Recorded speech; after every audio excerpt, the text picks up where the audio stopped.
जी ने 10 साल के अंदर 12 लाख शौचालय बनवाए और उन लोगों ने मजाक उड़ाया।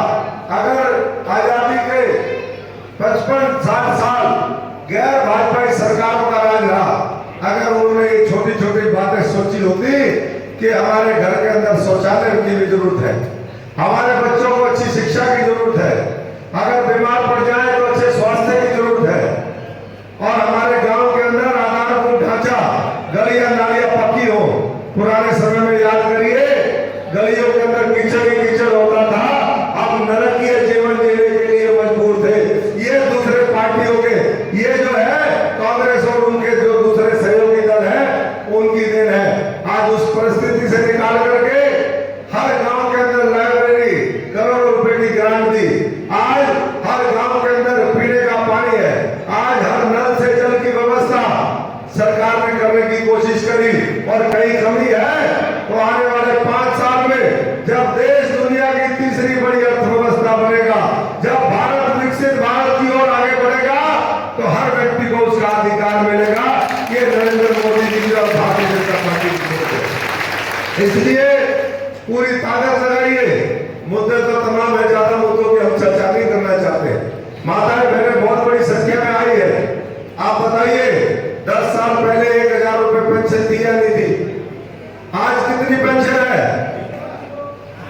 3000 रुपए पेंशन है। चाहे वो विधवा पेंशन हो, चाहे विकलांग पेंशन हो, चाहे बुढ़ापा पेंशन हो, चाहे हम और कोई पेंशन देने का 3-3 गुना बढ़ोतरी हुई हर चीज के अंदर। इसलिए और आने वाले समय में इन्हीं माताओं बहनों के बीच में से मोदी जी का ये संकल्प है कि हम 3 करोड़ माताओं बहनों को लखपति दीदी बनाने का काम करेंगे।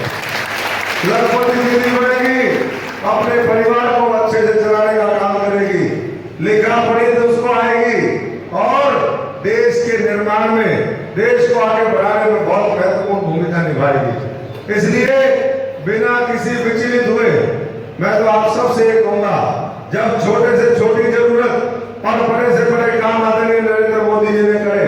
याद करो, इसी जगरता के बीच में से रास्ता गुजरता था पहले नेशनल हाईवे। आज वो नेशनल हाईवे 4 लेन बनाने का इसी सरकार ने काम किया है, और इसी तरीके से इस देश के अंदर हजारों नए नेशनल हाईवे बना दिए, हजारों बंदरगाह बना दी। जहाँ रेलवे स्टेशन थे आजादी के बाद, अंग्रेजों के बाद, चुनिंदा कोई रेलवे स्टेशन बने हो तो बने हो, या तो अंग्रेज बना के गए, या फिर अंग्रेजों के जो सारे कानून थे सब पलट करके, उस व्यवस्था को पलट करके नरेंद्र मोदी जी ने 1350 रेलवे स्टेशन वो देश के अंदर बनाने का काम किया। और आने वाले समय में फिर एयरपोर्ट बने, बंदरगाह बने।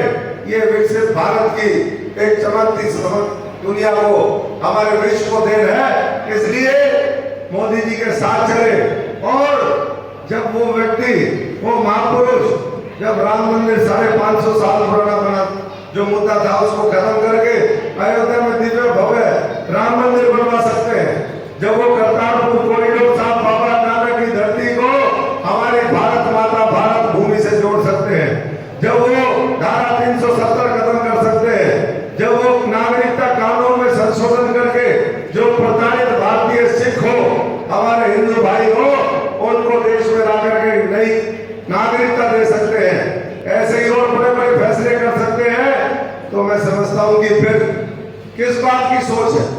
अब तो देश बनाने के इस चुनाव में मैं आप सबसे अपील करूंगा कि पूरी मजबूती के साथ आप सब लोग मिलकर के कमल खिलाने का काम करें, और आने वाली 25 तारीख को कमल के निशान के सामने पूरा पेमेंट का ये हमारा चबूतरा, ये दादा रामेश्वर तीर्थ की धरती, ये सारे लोग मिलकर के एक तरफा फैसला ले, क्योंकि उसी में देश की तरक्की है। ये आज देश विरोधी ताकतें, आप सब जानते हैं, मैं उस विषय पर नहीं जाना चाहूंगा, मैं तो इन्हीं के बीच में था, लेकिन परिस्थितियां बनी जिस तरीके से ये गरीब किसान मजदूर के खिलाफ फैसले लेते हैं, विदेशी ताकतों के हाथों में खेलते हैं, बाबा साहब के संविधान को लागू नहीं किया, आज बाबा साहब के संविधान की दुआई देते हैं, आज आरक्षण की दुआई देते हैं।